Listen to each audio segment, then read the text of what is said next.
Hey, welcome everyone to the From the Shadows podcast. I'm your host, Shane Grove. And for this, I guess, special episode, joining me is the one and the only Judge. Hey, everybody. Before we get into the business of what we're doing here, I just want to remind everybody that if you have a story or experience you want to share with us, come find us at From the Shadows Podcast on Facebook. Find our forum page on Facebook called After the Shadows. You can find me at Shane Grove Author on Instagram. Send me a message. Find us at From the Shadows Podcast on Instagram, or just do it the old-fashioned way. Go to our website, From the Shadows Podcast, hit the contact button, send me an email. I promise I'll read it and get back to you, especially if you've got a really good story. So Judge, this episode that we're playing today, this is like, now we just did this recently in memoriam for another good friend of ours, David Hensley, who passed away. Another friend of the podcast who had kind of a special meaning, especially to you. Linda Godfrey passed away a little over a week ago now. So yeah, we kind of we're going to replay our interview with Linda Godfrey because it's so long ago. It really is. It was one of the first big interviews we did. And a lot of our recent listeners probably have not heard that episode. Yeah, great episode with Linda. What a shock to hear that she had passed away. And, she holds a special spot in my heart because, those out there who have listened to my dogman story, that I've told, I was a teenager when I had my experience, and I had no idea of the concept or the term of art dogman. And, that what I saw that night didn't, coming out of the corn that had been pursuing me, it did not register to me that was a werewolf. And because of, as I've said this before, Hollywood gave me an image of what the wolf man looked like. And so for years and then years and years and years, didn't tell anybody what it was because I really didn't know what to tell people what it was. And then I even had, when the internet finally came along, I started doing research trying to find what did I see that night back in the 80s? What was it that I saw? And even, the Hounds of Baskerville, Sherlock Holmes. Well, no, it wasn't the black dogs. I thought, there's different things. And then one day I picked up a book by Linda and I started reading it. And she was talking about the Beast of Bray Road. And, what she described was something that I had seen. And when I saw that thing that night come out of the corn, what it looked like to me was the Egyptian god Anubis. And I was reading her book and I was reading some of the eyewitness accounts, and one individual that she had talked about in the book described what he saw as the Egyptian god Anubis. And I said, oh my gosh, that's what I saw. And that's how the term dogman became real to me. And for years as a teenage kid, and then growing into an adulthood, and years go by, you question, did I really see what I thought I saw? Was this a figment of my imagination? Was I scared? Did I really just see a shadow? And then when I read Linda's book and that person described what they saw as the Egyptian god Anubis, it meant the world to me because that gave me validation of what I had seen. And Linda was instrumental in doing that. Yeah, and I know we've talked about this, a couple different times, but I remember you calling me and saying, hey, I know what it was. And I'm like, what are you talking about? Now, of course, we've, that night, we remember like it happened yesterday, except the fact that, you never told us what it was you saw. And it was 30 some years later before you had the guts to say, hey, and it was only because Linda had done all this research, put together eyewitness accounts, and basically gave people who were afraid to come forward the validation they needed to tell their stories.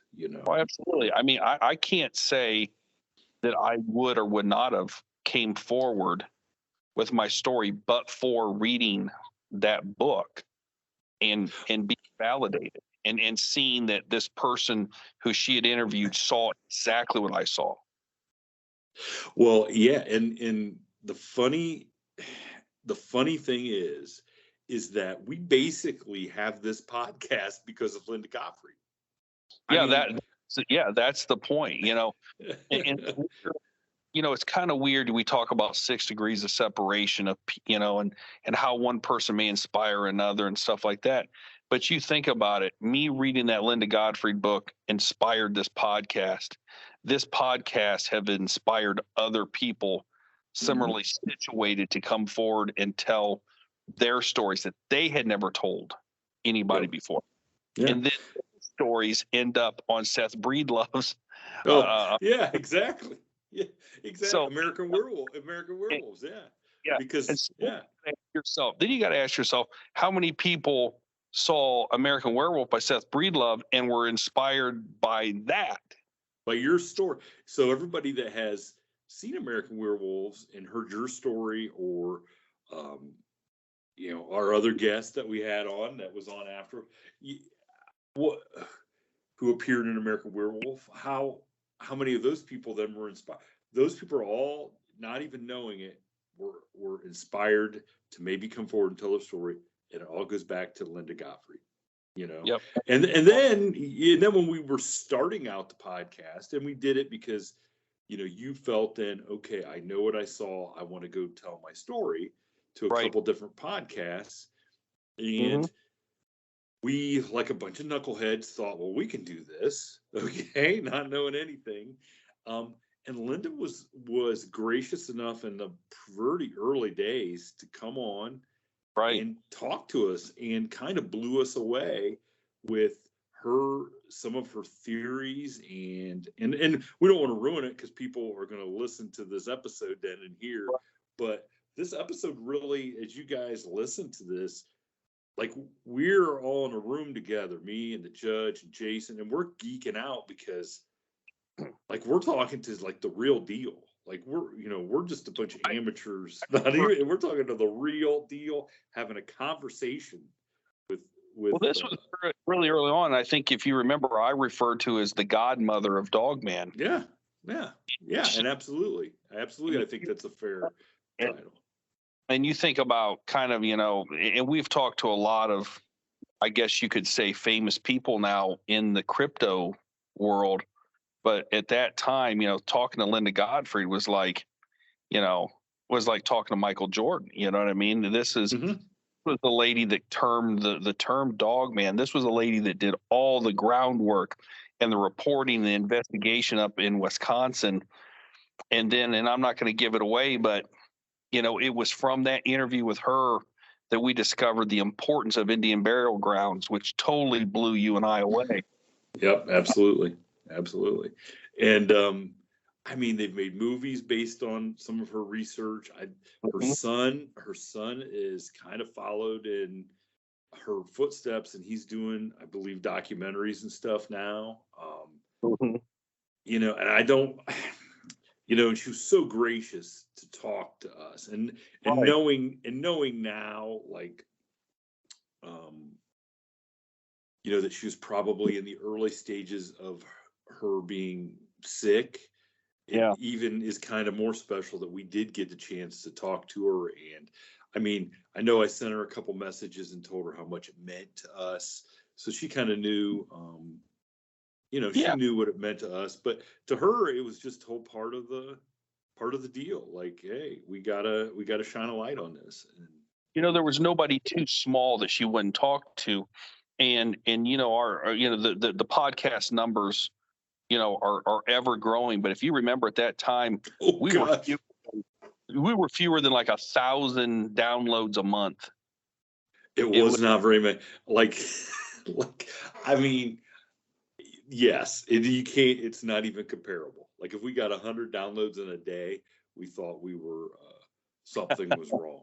Okay. Well, and that's what was so special about Linda, was that she would come on the podcast, and we were in the crypto world, we were nobodies. Now we've been the number one show in Iceland before. So so for that week in Iceland, we were somebody. that week in But Iceland.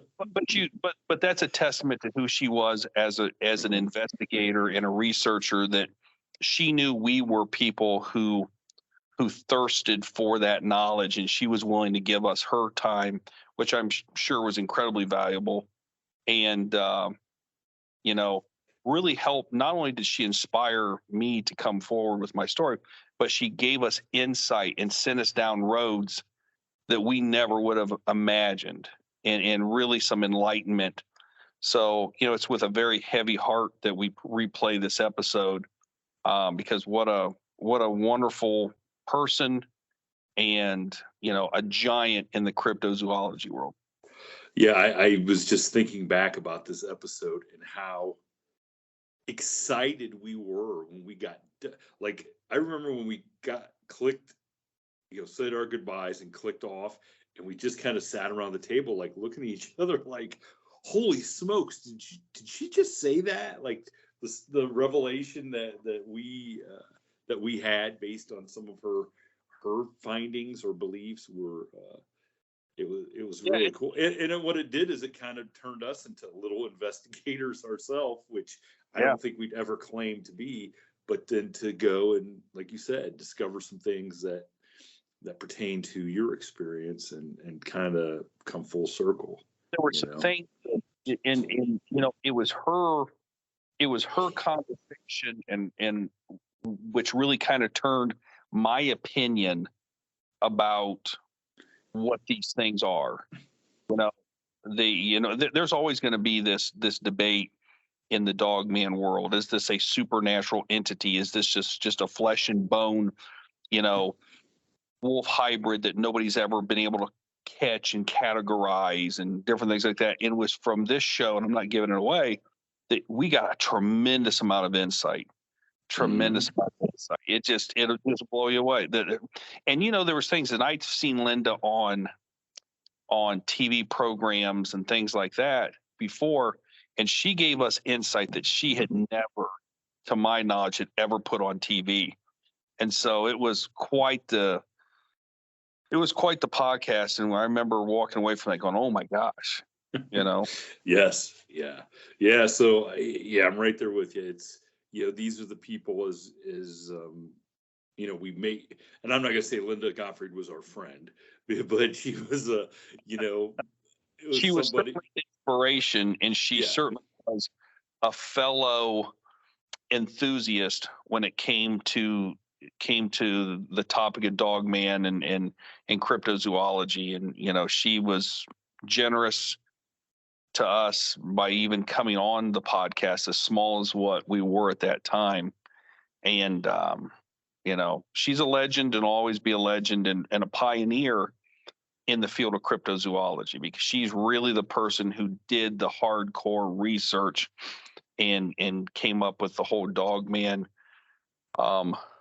storyline based upon a singular experience on Bray Road in Wisconsin. And then her research led her to other sightings. And I remember, I'll never forget, when I was reading her book, she said, as of today, and this is, I don't know, I can't remember when that book was published, but she said, as of today, there had been over 2,500 reported dogman sightings. Now, that means reported means they contacted law enforcement, they contacted Fish and Game or Department of Natural Resources, things that had been reported. And I remember sitting there reading that, going, there has been 2,500 people who had the courage to come forward and tell me, hey, look, I just saw this bipedal wolf dog running around. It blew me away, because I remember my experience. I'm like, who the hell am I going to call and tell this to that wouldn't laugh at my I mean, if you go back to when I had my sighting, if I'd have picked up the phone and called the county sheriff, they would have said, hey kid, quit pranking us, it's a crime. Well, if you had done that, you would not be judged today. I can say that. I can say that. So, But yeah, so it blew me away that there had been, and so then I realized when I read her books that I was not, I was not, unique at all. There was nothing unique about my experience. If 2,500 other people had reported it, and then I sat there saying, well, how about the people who didn't report it? How many is that? And those numbers just blew me away. yeah. Well, I hope everybody enjoys this episode, gets as much fascination and amazement out of it as we did when we recorded it and afterwards, and go out and, in honor of Linda, go buy one of her books. You know what I'm saying? Go read. It's a good read.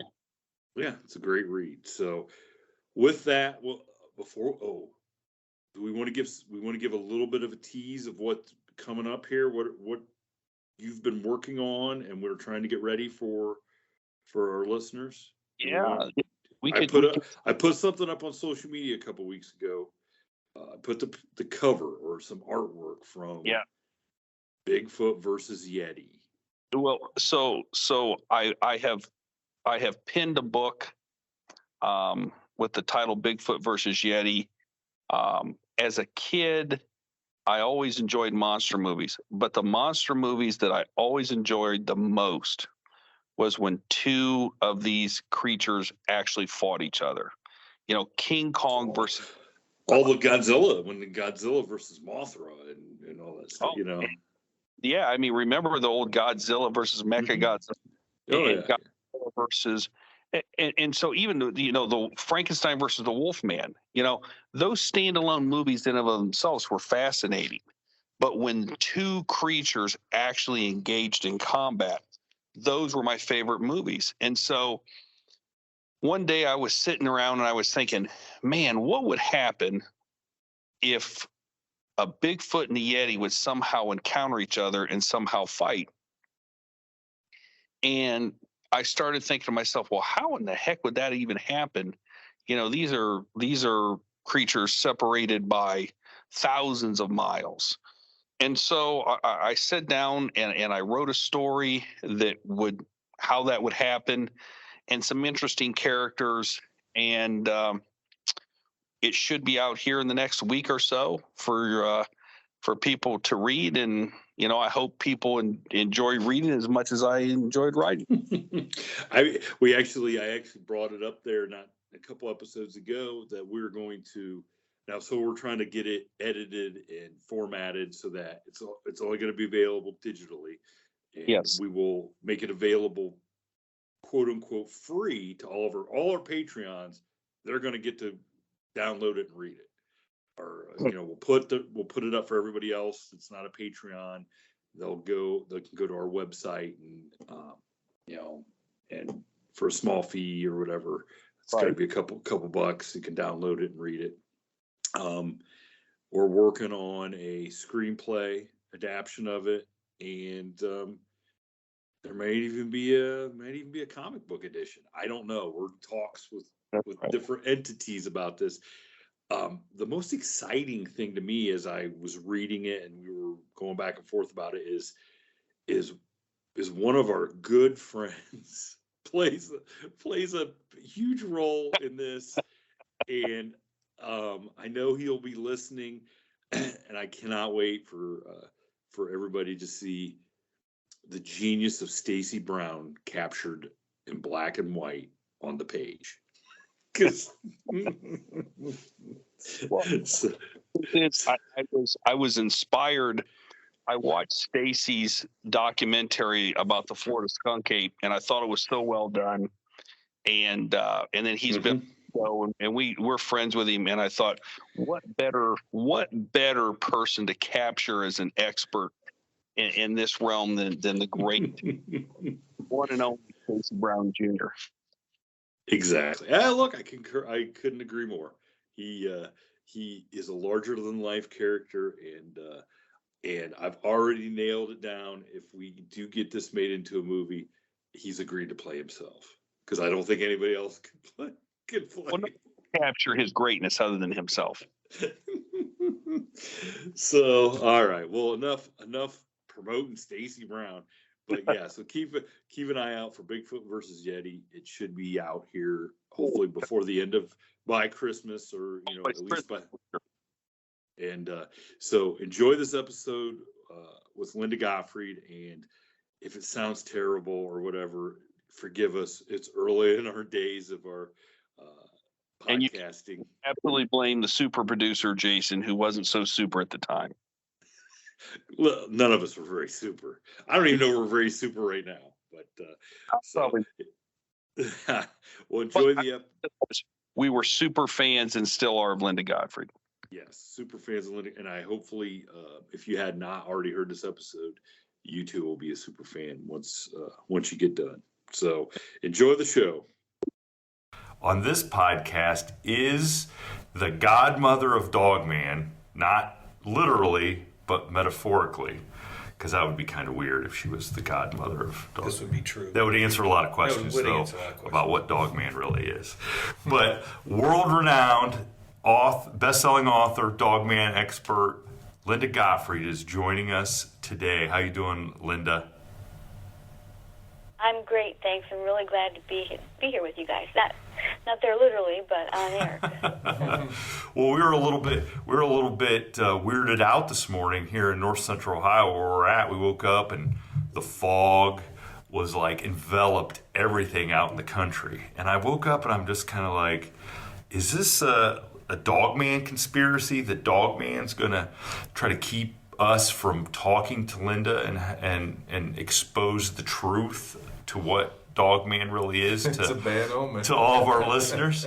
I had one of our loyal listeners and our longtime sponsor, Todd Redmond. We went out for his morning jog and he knew we were talking to you this morning, and he's like, he sent me a picture from the road, the country road he's jogging. He goes, if I don't come back, make me a story on your podcast. So we may have to amend this podcast if Todd does not check in. If he disappears. If he doesn't check in. So Linda, we're super excited to have you on. And for all of our listeners who do not know who you are and what it is that you do, you want to give everybody a little background on how you got thrust into the world's foremost expert on Dogman. Yes, and we could certainly say that without a shadow of a doubt. And if anybody challenges, we'll meet you out back and wrestle you, because we won't believe it. We won't believe them. No. So it's all yours, Linda. What can you tell our listeners?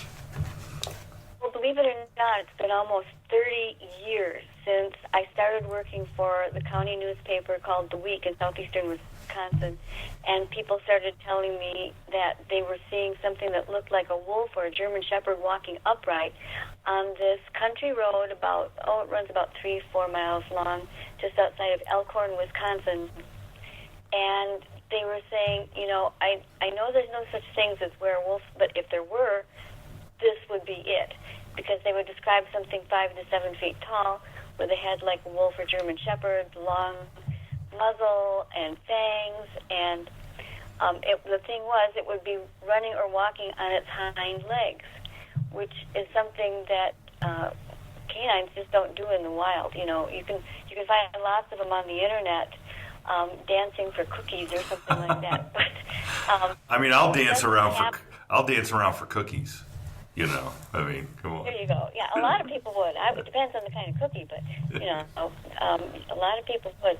And this is a different sort of thing. It does happen in the wild. I know there was a really popular video that showed a bear walking and running on his hind legs because he had injured paws. And in nature, animals, they'll try and stay alive as long as they can, and if they can't run on all fours, they'll run on 2 legs. And people have often trained larger mammals to do things, but this wasn't anything like, a single bear sighting or whatever.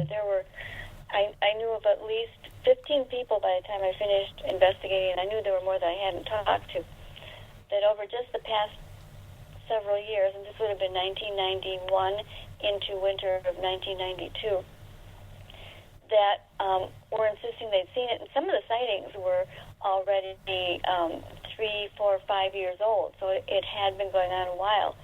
And I happened to be talking to our county's animal control officer, and I asked him if he had heard anything about these rumors, and he gave me kind of a look, and he opened his files drawer and pulled out a file that was marked werewolf. Oh, jeez. So that, I'm sure my eyes were kind of bulging open like, the old Warner Brothers cartoons. When they see something, the eyes would go boing. I can hear Shaggy right now. Zoinks! Well, at least he didn't throw out a file that said Dracula and then said, "Oh, wait a second, that's the wrong one. Here's the word." Yeah. Well, there actually was a sort of a paranormal component to it. I'll get to in just a second. But what happened was he lent me the contact information. People had actually been contacting him and telling him, and it made sense, if you see something big and sort of dangerous looking, you call your officials. And he really didn't know what any of them were talking about. Nobody had informed him before the witnesses started calling. And I went out and began interviewing them myself and was very impressed with their integrity. It was a very diverse group of people. We had everything from an African-American woman who was still in high school to a middle-aged lady who was running late night to her job, and so she was always out at night. We had a man who was an official, a highly placed official at a Milwaukee airport. There's only one big airport in Milwaukee, so you can probably all guess which one it is. There were farmers. There were, older, elderly people. You just name it. There was a different type there. So I thought, well, with this group, and most of them don't know each other. A few did, but most of them didn't know, and didn't even know that others had called the official about it. And so I interviewed them, ran a story, and then the story just ran away with me. And I never thought at that time that I would, almost 30 years later, be sitting and talking about it on the radio, or that so many people would have called me from or written me from all over the world, which is still happening too. I get news stories all the time. So it's just an unanticipated life that I've lived ever since this happened. So our listeners, the thing is, sure. Just so our listeners understand, we're talking about the legendary Beast of Bray Road, which probably a lot of people have heard of. It didn't understand the background.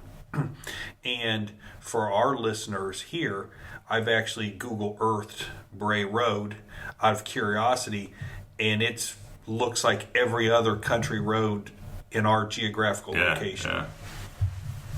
Yeah, there's nothing spooky. It's not one of these spooky lane type of things, where the leaves are hanging low and, it's dark and shadow. It's mostly open farmland. So it's really, I was baffled for years. I finally came up with what I think might be an answer to why all these things are happening in this one little area, especially on the road. I can pinpoint certain places too, but it did have a special purpose at one time, and finding that took years of digging in the local libraries until I found a little book I hadn't seen before. And this is just my conjecture, and I think I've got this in my next to most recent book, Monsters Among Us. It's in. I keep forgetting what's in what book now. Well, you've only written like 50 books, right? Or no, it's 18. I'm sorry, it's 18. Now, Linda, I can tell by the enthusiasm in your voice that even though this is 30 years later and it was somewhat unexpected, or probably totally unexpected, you are glad that you followed up on some of those stories and took that file and started down this path. Am I right to assume that? Because even this early in the morning, you seem pretty excited about the prospect of a half man, half wolf running around anywhere. Well, it's just that I still get amazed and curious as to what it was exactly and why people are still seeing it and why is it all over the world, really. And when you get looking into other phenomena, and here's the thing, I found that like the late great John Keel, the investigator who pretty much gave us Mothman,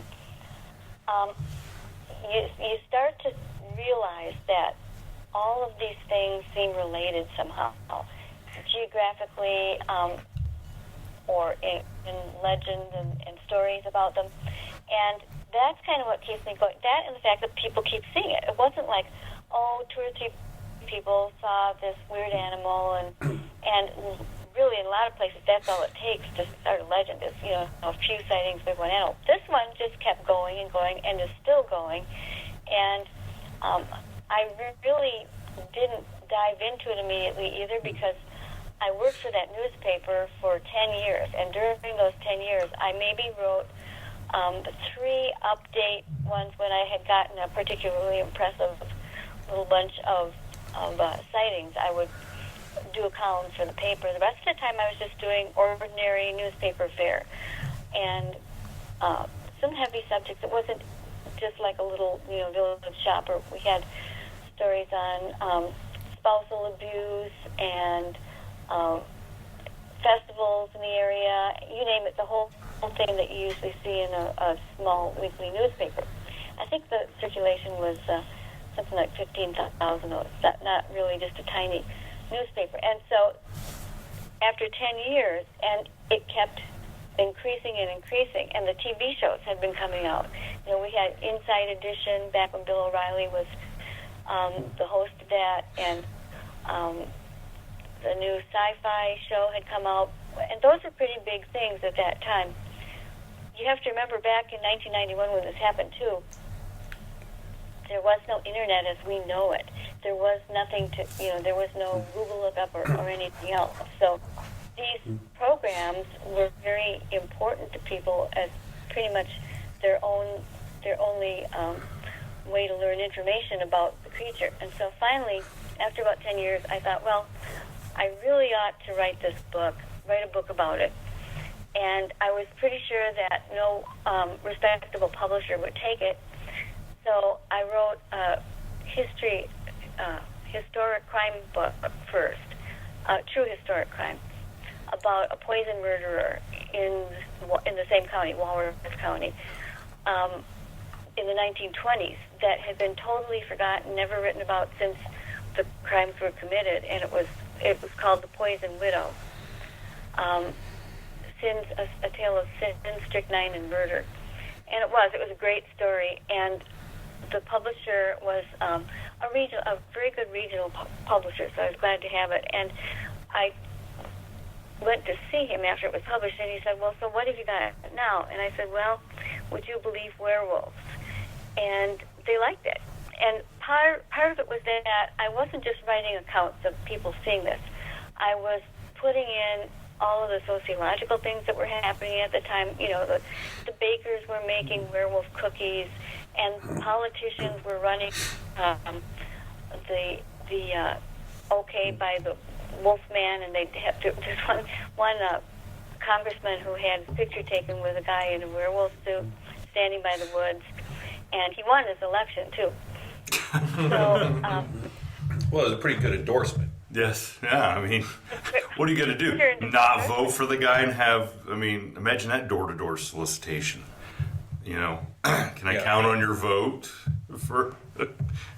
If not, here's my campaign chairman. He'd like to have a few words with you. Yes. But I see what you did, Linda. You softened them up with a real legitimate story that you're an excellent writer, so they're probably like, man, this is, and then you went something mainstream. Yeah, mainstream, and then I see what you did. You gave him the left jab before you hit him with the uppercut, right? With the I want to talk about werewolves. Sure, more like a big bite of gave him a big bite of something like that. But anyway, so it's still still, it's still going. And the thing is that it's expanded. These things were always there, but my knowledge has expanded because I started realizing that where there were things that related to the so-called werewolf, which I've always said from the beginning, I still say today, I don't believe we're talking about anything like the traditional classic werewolf, where like in France, they had the Beast of Javaudan, which was actually killing and eating people. To my knowledge, this creature has not done that.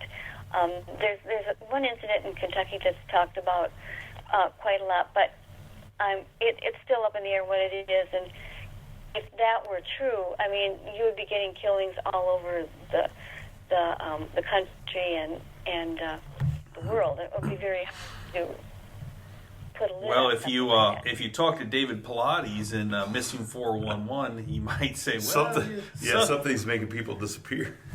So Yeah. Linda, and I'm not trying to jump ahead because there's a lot of stuff in between, but I just did this podcast, obviously with Wes. We just talked about Sasquatch Chronicles, and really the debate that I see today, the debate is not, does these things exist? Because there's been thousands of eyewitnesses, including myself.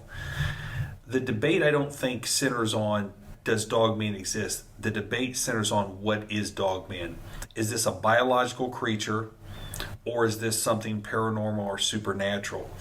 And I think you started to get into a little bit of that because you talked about you were doing some research at a library, and you think why all these sightings were happening on this little stretch of road called Bray Road in Wisconsin. So I think we're really excited today to get your take on this, as far as, is this a biological creature, or is this something that's supernatural that Native Americans have talked about for thousands of years? And before you answer that, the one thing that I would like to throw out there, and this may tie into that, is, so as you have done, written these books and done these investigations throughout the years, so you have a cluster of sightings there around Bray Road. Do you find that there are clusters of sightings? When there's a sighting, do you find that there is multiple sightings from an area? Do you find that, or have you found that over the years, so that maybe whatever you have found in the Bray Road area can also be an answer as to why there's other clusters of sightings? If that's the case, maybe that's not. Well, yeah, different areas do have flare-ups at different times. For instance, I've found a number of upright wolf sightings, large upright wolf sightings, in some of the northern European countries, France and Germany in particular, and many of them cluster around military sites. Some left over from World War II, or even some that go back to medieval times. Good military sites tend to stay on, because they require certain things. They require,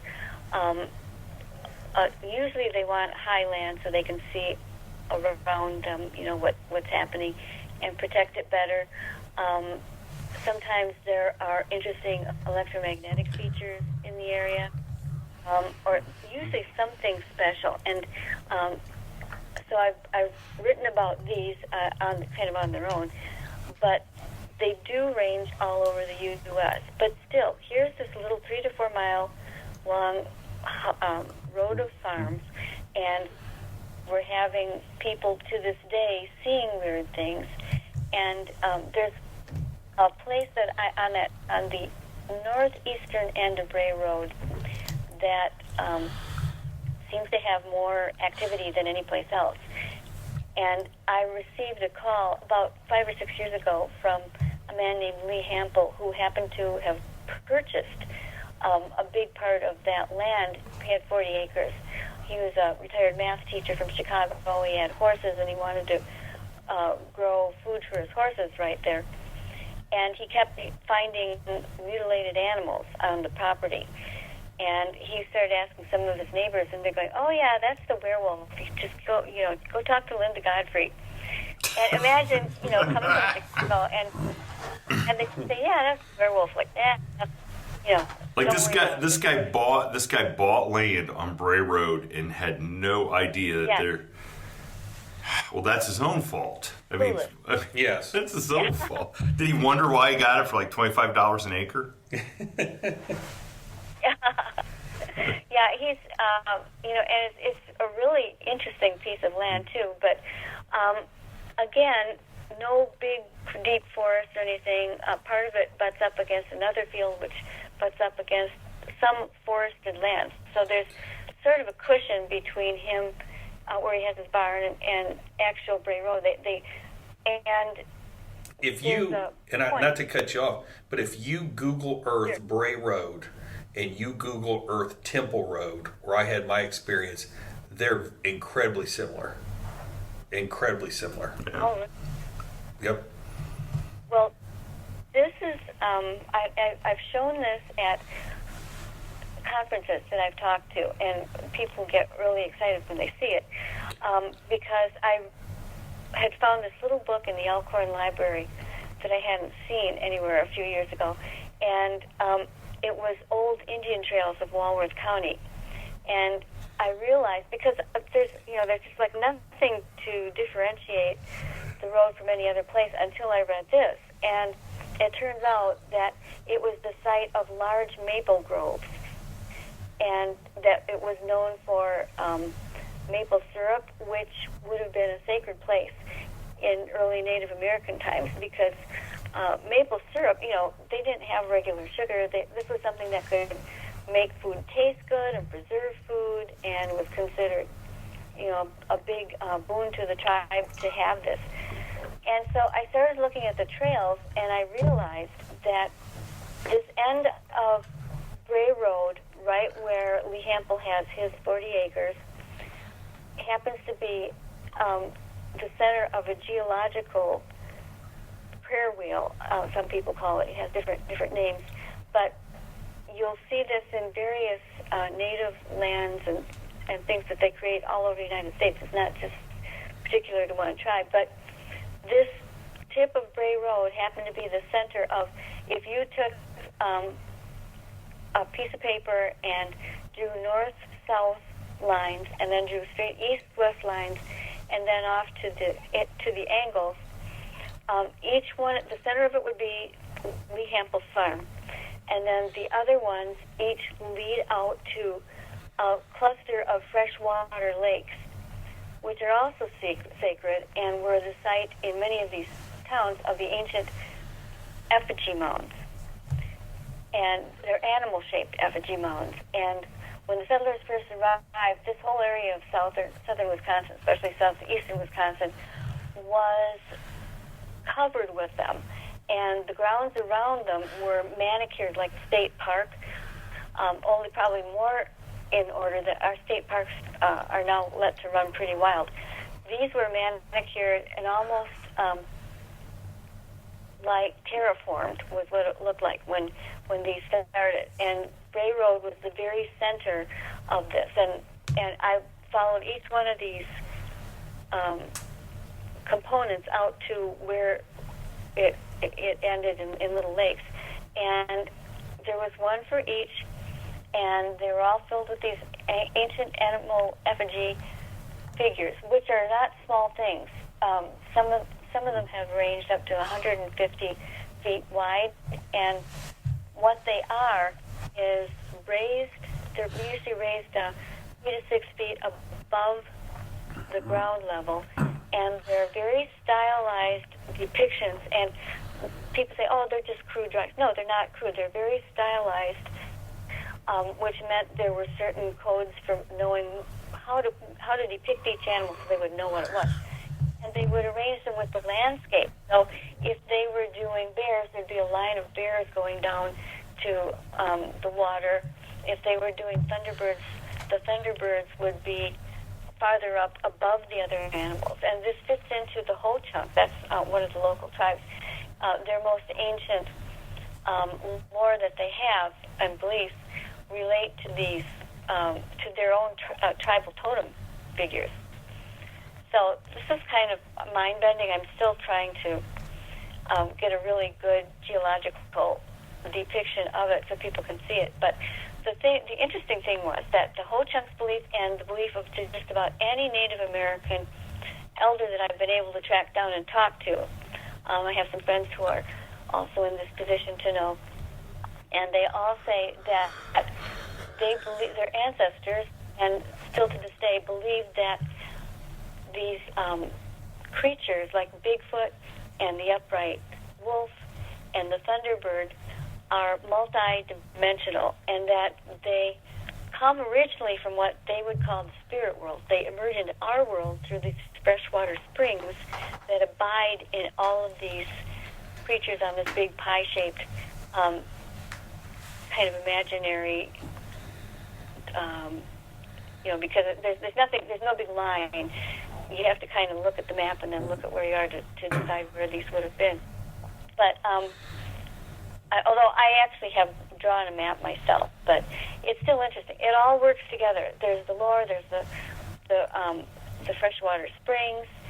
There is the geological formation. That again, it's not drawn by a line, but you have to look and see where each of these communities are situated, and it's almost a perfect geological medicine wheel. So I think what you're coming. So to answer my question, I think what you're telling the listeners out there is you're leaning towards these are supernatural, multidimensional creatures. They're flesh and blood. They're flesh and blood, but they have the ability to. Right, exactly. They're flesh and blood when they're here. They come here for reasons perhaps like procreation. When they're here, they can eat. They need to eat in order to have energy to go places. They can procreate. They can do what they want. But when they want to go back, they go back through these freshwater springs and come back and forth between the spirit world and ours as they like. And so when you ask the question, are they flesh and blood? Are they something in between? Are they spirit creatures? The answer is yes. All the above. All those things. That was always my favorite on standardized tests. D, all of the above. All the above. So, Linda, the numerous sightings, and I understand what you're saying about Bray Road being the perfect location for given the mounds and stuff, but how does that explain the thousands of sightings all over? And in Ohio, we've had multiple sightings. In one of your books, Real Wolfmen, if anybody has the book, it's fantastic. On page 113, don't ask me how I have that memorized, but on page 113, you talk about 2 people seeing dogmen in Mansfield, Ohio, which, by the way, is 20 miles. That's where Jason drove from today, by the way. So in the fog. Yes. So it's a good thing you didn't know about this story before. So Mansfield, Ohio is just 20 miles away from where we're located, and probably 30 miles from Temple Road, where I had my experience. For the life of me, I don't think we have anything like that. Although Ohio is known for Ohio is definitely native. I mean, yeah, the mound building Indians are in Ohio. Yeah, and I don't know exactly, where the boundaries of this might be, where there aren't anymore. I think you can find different sorts of entry points at different places. And interestingly enough, there are other types of unknown upright creatures that I don't think are the same thing, and other people too. For instance, everybody interested in this show perhaps has seen the Skinwalker Ranch series. And yes. About a long time before. Very often I will get reports of people who are driving in or near a reservation, and they will see something that looks like an upright wolf, except it's much more human. It's got actual shoulders, and it may have parts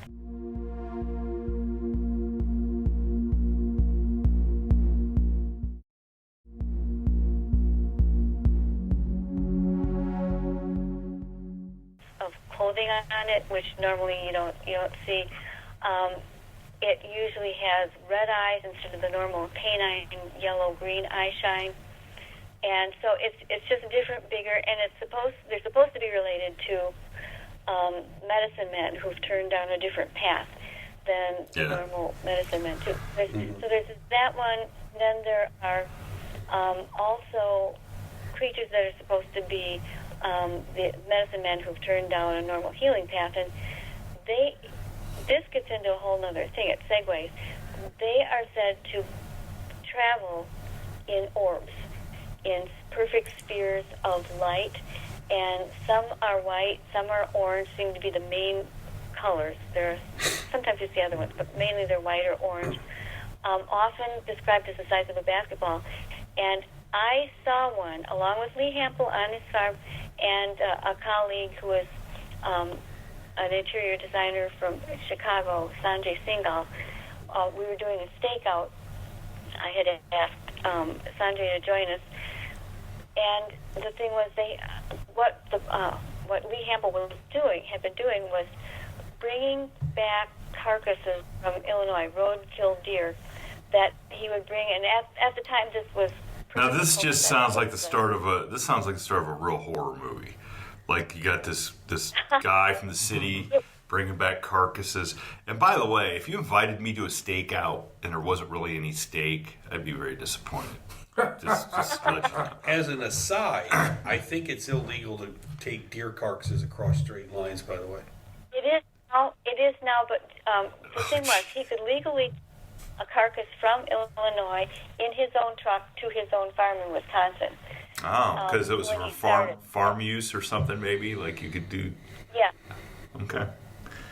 Yeah, so he could do that, and he had DNR people out to his farm and stuff just to make sure. But then a couple of years ago, he had to quit because there was a resurgence of, the brain disease, the deer brain disease, and so they clamped. Is that wasting or something? Is that what it's called? This was just before that happened. So he had this one, it was a 180-pound deer. It was this massive thing. And nothing was touched. He had it laid out area where he almost had like a pivot point where these things would attack whatever was laid, or when I say these things, because I really don't know what we're talking about, but whatever was laid out back there would be torn apart or partly devoured, or one was dragged out into the center of the field and its neck snapped off, and twisted. So you could see the twist mark on it. And he was told by a butcher that anybody to do that, any human would have needed a huge chopping block and butchery tools, to make its neck like that. So anyway, it was a very, very eerie place to be. And nothing was touching this one that he had put out. And it wasn't good enough for humans, but usually you'll find some animal on the totem pole will start munching on these things. And he was really documenting it well, too. He has like several thousand photos taken from 3 to 4 different trail cams that he had out there trying to take the photos of them. And in every case, he'd set it up so that there were trail cams on the creature, and then, or the deer, I should say. And then during the time that something was taken, and the next picture, there would either be like a big blast of steamy air that formed a mist, and you couldn't see what was going on. And then in the next one, the carcass was gone, basically. It gets really complicated, so I won't go into all that. But he had this big buck lying out in the usual takeaway point, and I thought it was just so strange. I said, Lee, why don't we just have this stakeout and sit and see if something even bigger is scaring away, whatever should be taking the bait here. And so we were sitting across the field from that point, and there was some shrubbery nearby, but nothing much else. We were just sitting in there, kind of shooting the breeze. I was in the back seat with my camera. I like to be in the back so I can see what's sneaking up.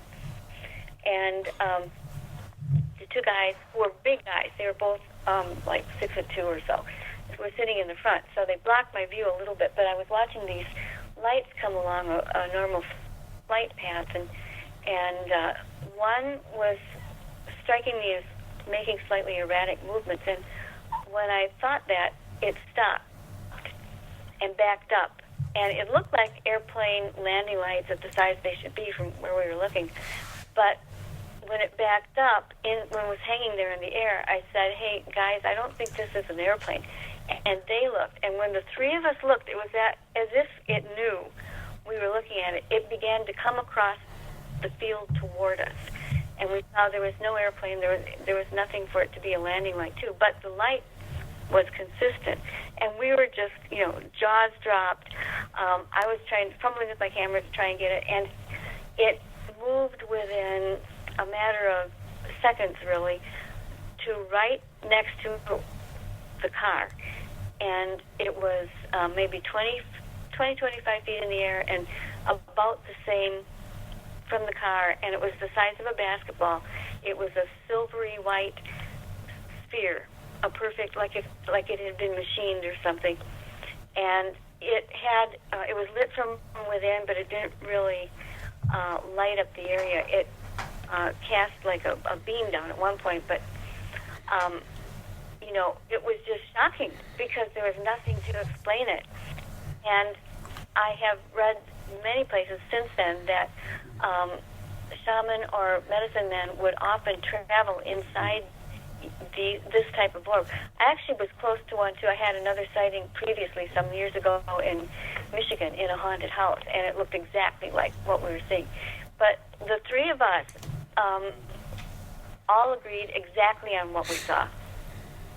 It was amazing. Well, and I hate to give Sasquatch Chronicles so much publicity because they really need it. But I listen to Wes I listen to that quite a bit, and that's the one thing he has been finding with the Bigfoot sightings is that he always asks about, have you seen orbs of light? And almost everybody sees orbs of light in conjunction with Bigfoot sightings, which would certainly tie into your theory of if these things are coming from another dimension or another plane of existence, and that's how they traveled is by and you're talking about Bigfoot and the Thunderbirds and Dogman and whatever other kind of cryptids out there, and that's their mode of travel.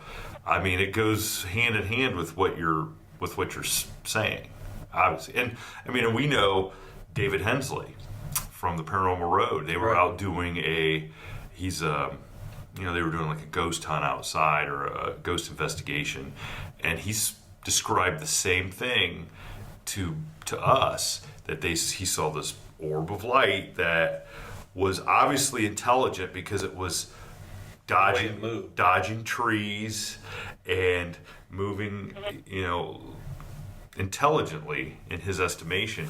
And up there where they were looking, there's also quite a few Bigfoot sightings in the woods. And so it makes you wonder if those things are, they're coming, from that other world, and they're like, ooh, wait a second, I can't show up here. So one thing about that is, you talk about dimensional planes. The thing that I saw on Temple Road, the first thing that I thought of description-wise, it looked like the Egyptian god Anubis. That's how I described it. And I have had make that description. You're not the only one. And the thing about it is, Anubis was the god, to the Egyptians, was the god of the underworld. So he would be a god of a different dimensional plane. But talking to Wes on Sasquatch Chronicles, he was telling me that, the Egyptians sort of stole that concept from the Sumerians. And the Sumerians had this, I'm not going to say folklore, I guess, I don't know how to describe it, but they were experiencing belief long before the Egyptians. So if you're talking about, ancient Mesopotamian, Sumerians, that's the cradle of civilization, is where life sprang up. These things have been around for thousands upon thousands of years traveling from one dimension to the other, and then get incorporated into organized religion with the Egyptians. So it makes sense. They're all over the globe. And, here's the thing. We felt it was acting intelligently with us, too, because Sanjay, for some reason, felt he needed to shine a big mag light at this thing. And, I mean, we don't know why. He said he just felt the urge to. And he did. He's shown it out, because he was driving. He's shown it out of his driver's side window. And the thing, we all had the feeling that it was surprised. It was like just this sense of, it was shocked, although it had no features or anything like that in it. And when he, within a second after he did that, it just sort of closed in around itself and was gone. And he thought maybe it went behind this bunch of brushy plants, and he just jumped out of the car to do that. I wasn't going out of that car, and neither was Lee. But he came back within seconds, and he had just this kind of drained expression on his face. And he said, "I'm terribly sick. I'm sorry, but we have to leave right now." And he didn't see anything in particular, but he just got this complete ill, we could tell by his face, it was just ashen, that we had to leave. I don't know what would have happened if he hadn't done that, if we would have been beamed up, or who knows, we all would have been. But because he went around there and did that, and he had driven, we did leave then. So, but there are also other claims about these spheres. Many tribes believe that little people travel in them, that Bigfoot travels in them. They're kind of a transport, just universal transport, from what I make out of looking up all these. If you look at if you go back to Iceland and you look at the folklore involving the Fae, that's the same thing, right? Is that they transfer, and that's the whole Midsummer's Night's Eve thing, is that on Midsummer's Night's Eve, the veil between our world and this supernatural world is at its thinnest because of the summer equinox or whatever, and that's when you can see orbs more clearly and stuff like that. I'm just going to tell you, if Elon Musk gets a hold of this podcast, he's going to try to figure out a way to capitalize on that as a mode of transportation. Which I don't. So then. They're kind of like universal cars. So what? So then, I guess then your theory on what these beings are and where they come from probably then might explain why Bigfoot and Dogman, despite all the experiences and sightings and encounters, don't really seem to be intent on hurting or killing a human being. If they're, it seems like maybe they're more or less trying to scare people out of certain areas to keep them away from them, but it doesn't seem like they really want to do us harm as much as they just want to instill a little bit of respect and fear in us for their being.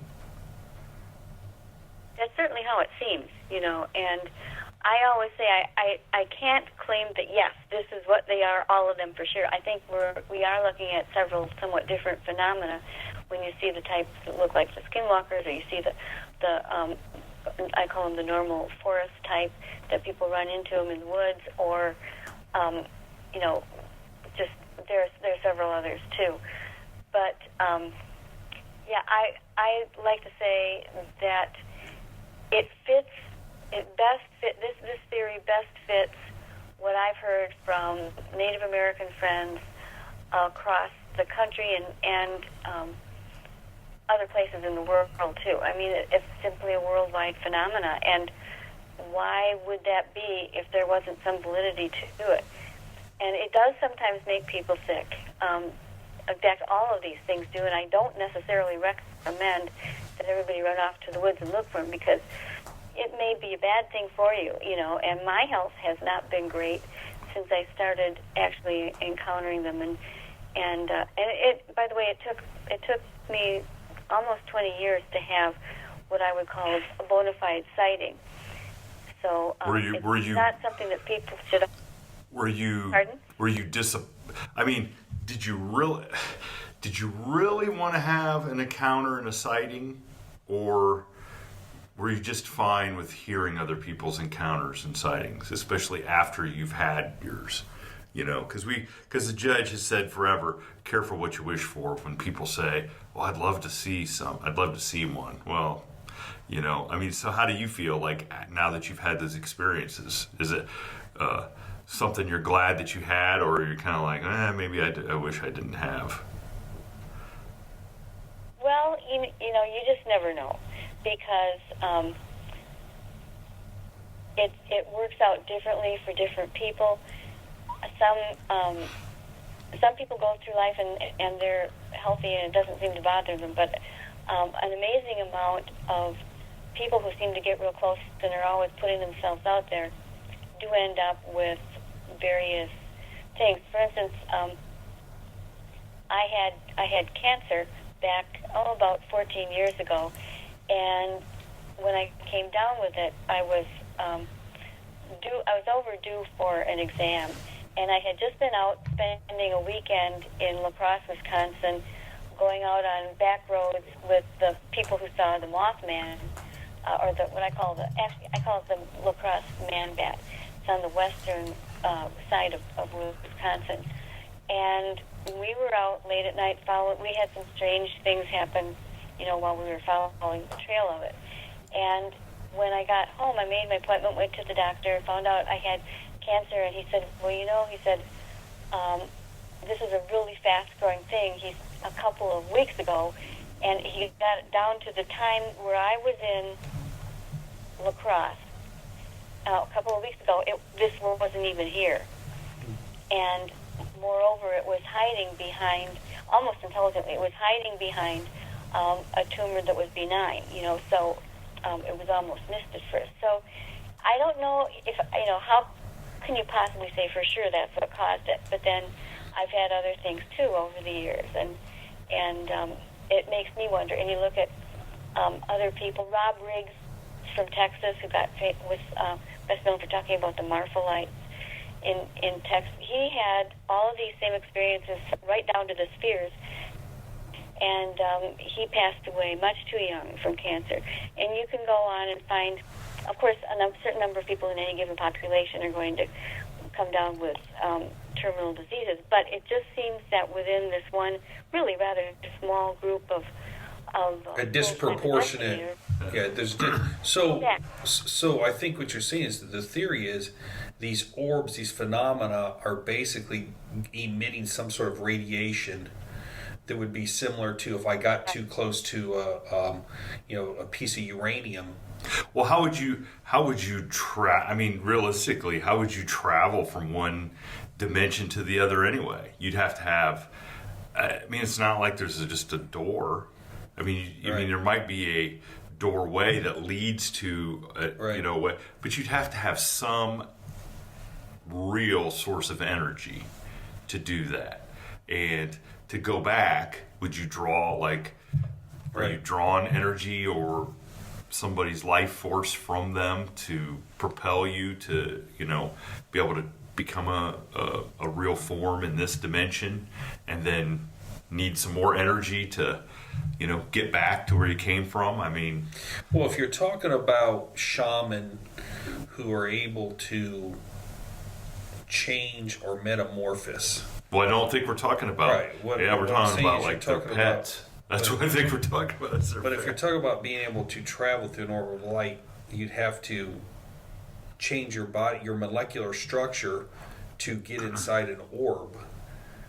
The amount, the immense energy that it would take to do that, I think. Right.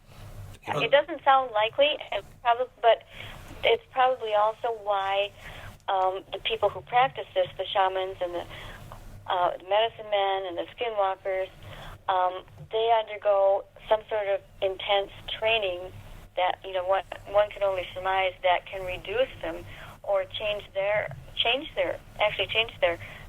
molecular or radioactive.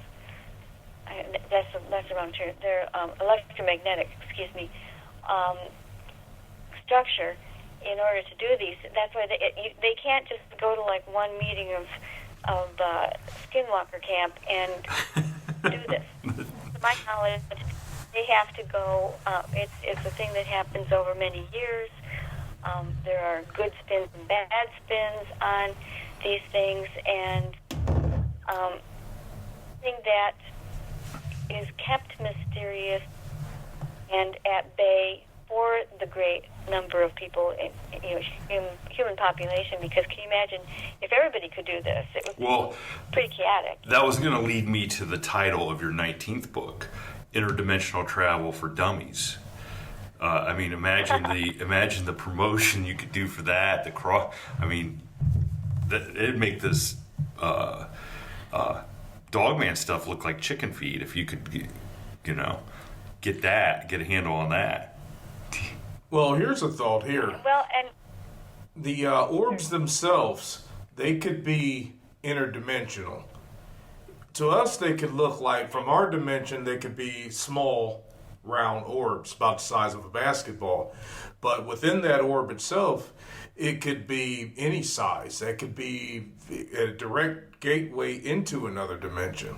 There's that to consider as well. That sounds like the whole theory of, what if our planet is just a speck on a giant's thumb or something? Right. So, I get what Jason's saying is, what may appear to us to be a small ball of light. A small ball of light is actually inside that due to our perception, maybe. Yeah, I mean, it's actually much larger inside there. Yes, absolutely. Much larger inside than what we can see on the outside. It's like the whole inside could be a whole nother dimension. What's the theory? And somebody help me on this. The closer you get to traveling at the speed of light, things get the smaller the mass gets. Well, that I believe was Einstein's theory. Right. Or, I mean... I think it is. Or some... Well, yeah, the faster you go, the smaller Linda, book number the mass 20 is. Is Physics for Dummies. Where this is what we need that. We need to have that handy here so we can... or maybe we'll write it Physics by a bunch of dummies. Physics. Quantum temporal mechanics by a bunch of dummies. Well, and this gets brought up all the time on our podcast when we talk about ghosts and different things like that. Is first rule of thermodynamics. Right. Einstein is energy is neither created nor destroyed. It just takes different forms. And right. And what does that energy do? There's also the question of how it interacts with our human waves, whatever it is that we have. Because I can tell you real quickly, my other incident is told about in Weird, Wisconsin, Weird, Michigan. Because I was in Michigan, driving around somewhere in the northern part, and this would have been about 2005. That my usual method was to blow into a town and find out where the local historian lived. And I was in this little town on the shore of Lake Michigan, and somebody said to me, or actually it was the local historian that sent me to an old brick tavern that was now being used for an apartment and law offices. And the lady who owned the building had no idea that I was coming, who I was, what I wanted. So there's nothing she could have set up. And I got her to take me down to the basement, because normally for that book, I just needed to get photographs of the surroundings, because you couldn't really expect ghosts to show up on cue or anything. So I'm like, well, we'll go down to the basement. I'll take my shots of what we've got down there. And we walked down, and it was a huge, huge basement with absolutely nothing in it, and all of the ductwork had been taped over with brown paper, so it was very plain. There was one little light bulb at the far end and one next to the steps where we were. And we decided to turn off the lights for a few minutes, and we were just standing there in the dark, and then all of a sudden this white form, and this was only a 7-foot ceiling, and it was maybe about 6 or 7 feet away from me, with this ceiling right there, and this whitish basketball-sized orb just appeared right in front of me. I had the unique impression that it was very interested in me for some reason.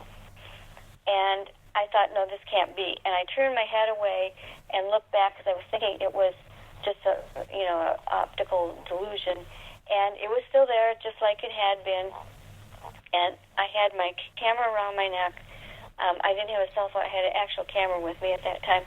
And I raised it up, and that's all the time it took for it to just kind of boink out of existence. It was gone. And I asked and I could hear the owner kind of take a sharp breath. We hadn't said anything or spoken during this time. And she turned the light back on, and I said, did you see that? And she said, yes. But what she saw was the full form of the ghost that was known for being in that basement. They called him Little Billy. He was a teenage boy that died of tuberculosis in the early 1900s and was known through town that way because he was seen as this young man. She saw Basement Billy, as he was known, and I saw just the pure form of the orb at the same time, in the same place. And I think it's because she had an expectation of what this thing should look like, and I didn't. I was just like, oh, it's going to take a couple minutes, and then I'll turn the light back on and go to the next place. So that suggests to me that these things have the ability to interact with our minds or with our electromagnetic fields or whatever, and it's almost like they're using our brains as a computer image perhaps or something, but whatever you are building as an expectation in your mind is going to look up, maybe, and I don't want to say boomerang back on you, but that's what you'll see, evidently. So that is a great example of, that's fascinating. Yeah, of two people seeing the same thing. And it's not like she said, oh, I didn't see anything, but she saw the same thing. Right. She saw something at the same time you did. Her perception was a ghost or boy. Your perception was a ball of light because you had no expectation. You had no frame of reference. Yeah, you didn't know that there was a ghost. Right. Well, maybe you did. So what was the impetus to go to this building anyway and take the picture for the book? I mean, what was the story that you were kind of researching and going to put in the book? It was known to have poltergeist activity, Okay. and it was thought there were weird things. I mean, she used to run an antique store in there, and she'd come in the morning into the still locked room, and all the glassware would have been swiped off to the counter to the floor, things like that. And so it had gotten kind of a reputation, and a few people were seeing this mysterious disappearing figure that looked like a teenage boy, dressed in the antique clothing. And so it was talked about that way, but I didn't know that. I just thought it was like a poltergeist because she was telling me about the silverware and glassware that was found and breaking. It would break light bulbs, and I was just thinking of sort of a protozoan type energy that wasn't really rigidly known, So I didn't expect that I was going to see a full-shaped young man, and I didn't. I saw the pure energy, the globe of energy. Well, I think what you need to do then is you need to go back and sit in that basement until you see another. I never wanted anything so out of that basement. I mean, it would just be interesting to see if you would see Basement Billy, or whatever he was called. I mean, now that is your expectation. Yeah, that was in Manistee, Michigan, and if anybody has the Weird Michigan book, then you can kind of see the picture of the lady and what it looked like and everything. But it was really creepy in there. I didn't like it at all. I just wanted to get out of there. That sounds like a perfect job for one of our loyal listeners up there, Tim Lovelace. He would be just the kind of guy we could send to go sit in the basement, and he would love that because he's kind of a creepy guy himself. But and I only say that because I know Tim will listen to this, and he'll be like, "Oh, thanks a lot," But you got to take care of. So, our what listeners. expectation would the ghost have of seeing Tim? Ooh. I don't know. I could probably say that, when but you put it on a scale of creepiness. Jason would have to cut that out of the episode. I would, if I said that out loud, of what the expectation. So Linda, you've written all these, 18 books, amassed. I mean, I can't even imagine the research that has gone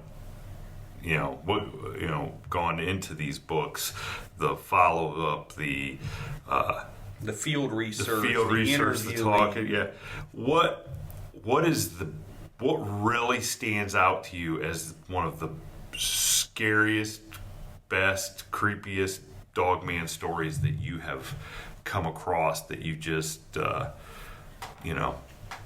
than the judges? Because I know you listen to the judge's story, but what is one of the best stories that you've heard, word for word? Wow, that's really a tough one because there've been so many, and some of them are just simple, but I think really frightening. There was a man and I think it would have to be the only one I know of that was actually hurt by one of these things. And this was a man in Quebec, and he was out just walking on a trail one day, and he was not armed or anything like that. And the next thing he knows, he's walking up a trail, and this big animal is there, and it turns around, and it's an upright wolf-like creature, and it was at least 6 feet tall, just like they're always explained. And he was just like in panic mode. And he said he wanted to get around it and get away from it. And each time he'd make a move, it would sort of counter it. It was like, he said he felt it was not being vicious, but more like when you run up with your shopping cart in a grocery store and you don't know which way to go. You're putting it this way and that way. Yes. And finally, it dove past him, and he sort of went slightly the wrong way at the same time.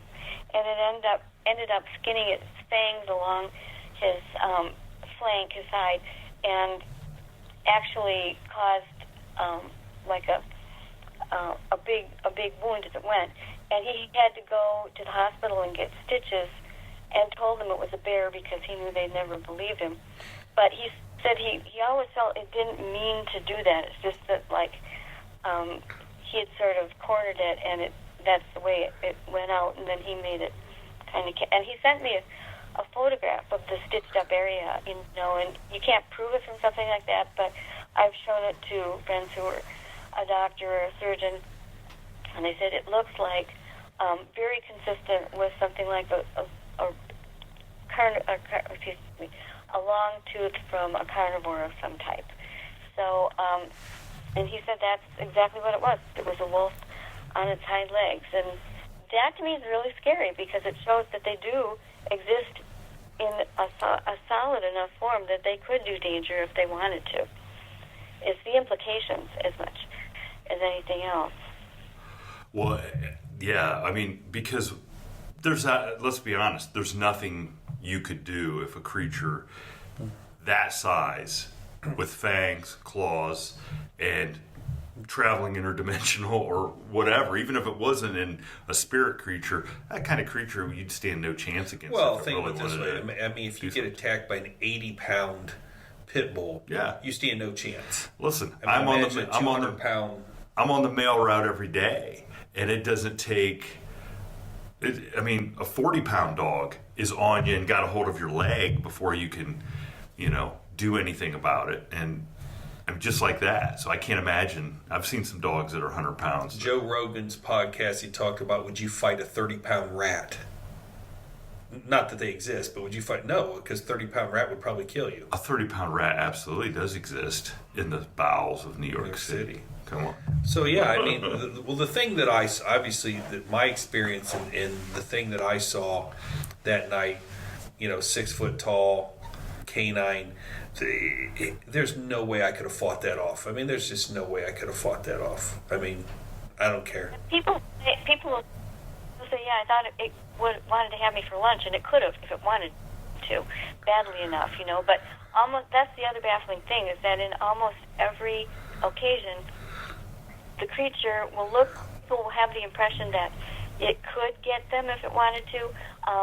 It's not happy that they're there, but then at some point that it will just break off and dive into the shrubbery and they don't see it again. So it's almost as if it's bluff charging, and it sounds to me very territorial in nature, and maybe that's a lot of what's behind it. It wants its own territory, and that's often, people feel that's the case with Bigfoot too. So, well, as within any society, let's just say, we'll call it the Bigfoot circles and the dogman. There's always some rogue characters.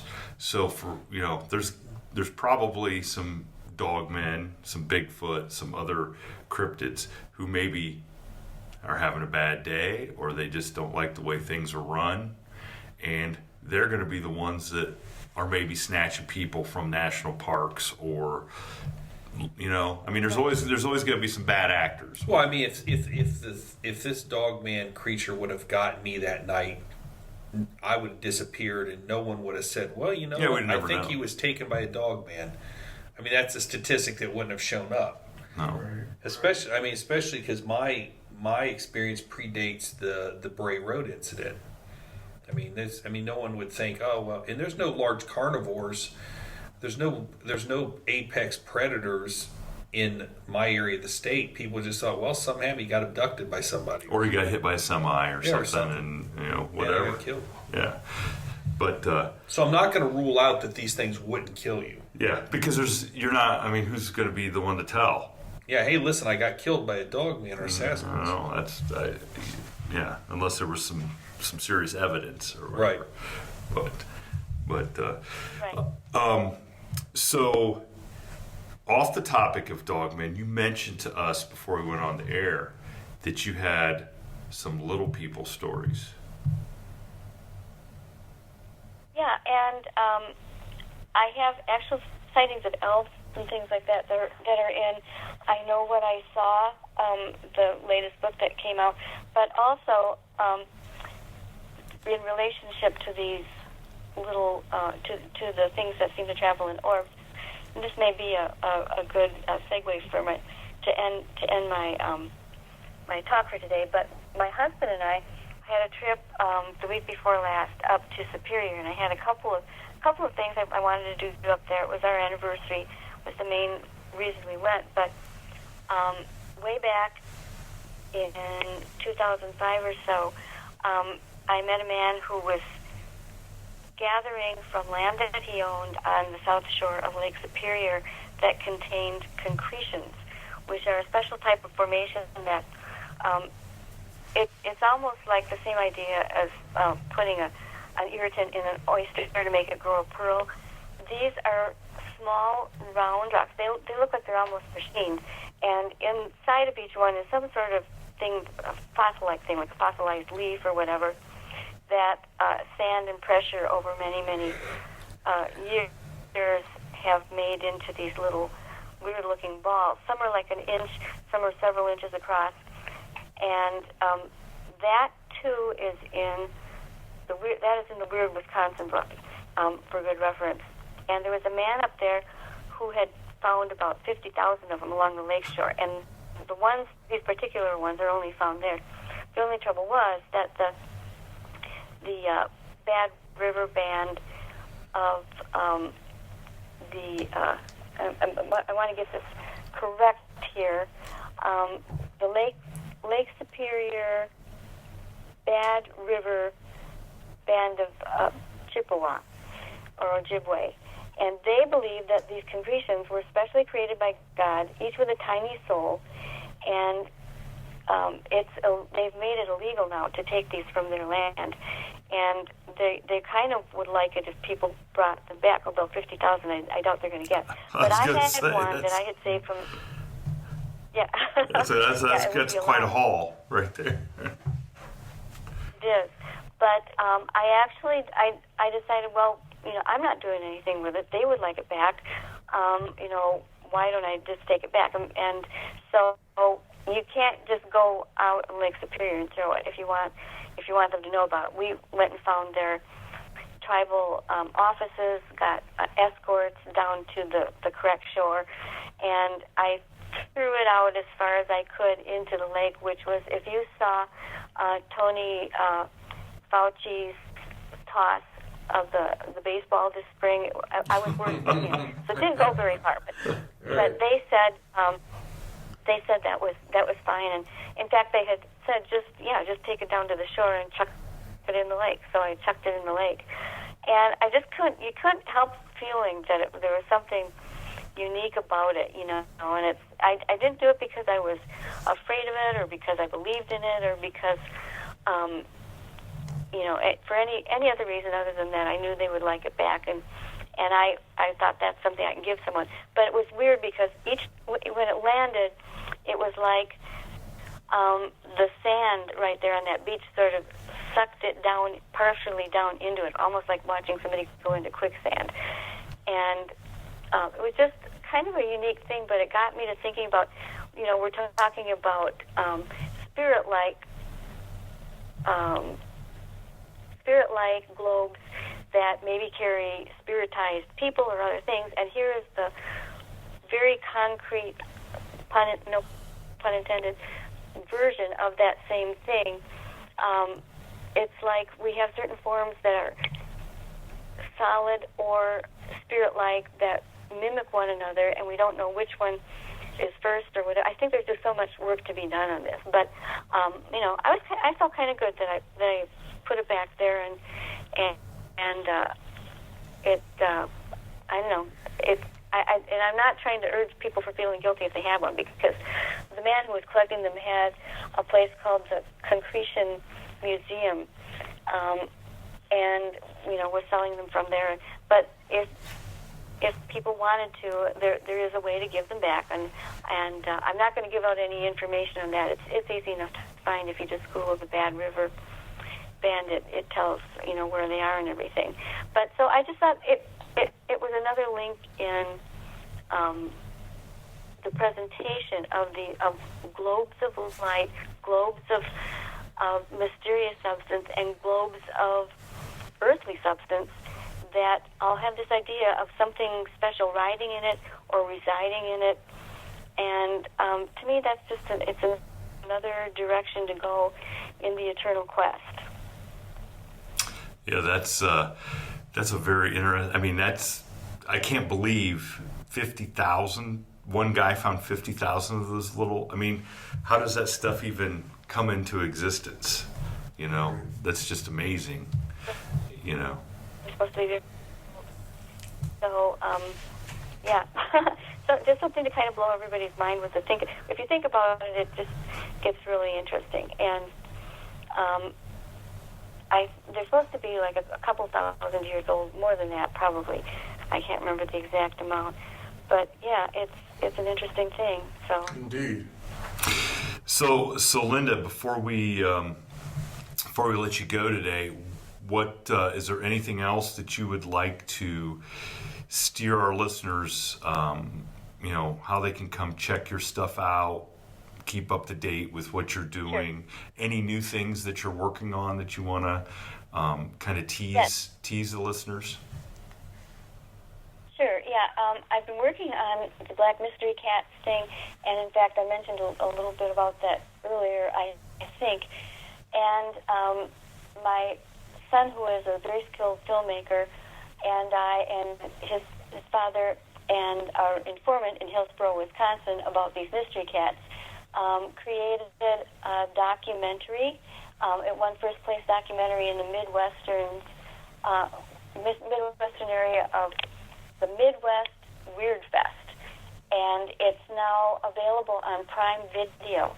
The name of it is Return to Wildcat Mountain, and it tells a lot of the Native American view of these sorts of things, along with the question of why officials won't admit that these types of creatures are there. They don't want anything to do with it in most cases. We had wonderful witnesses.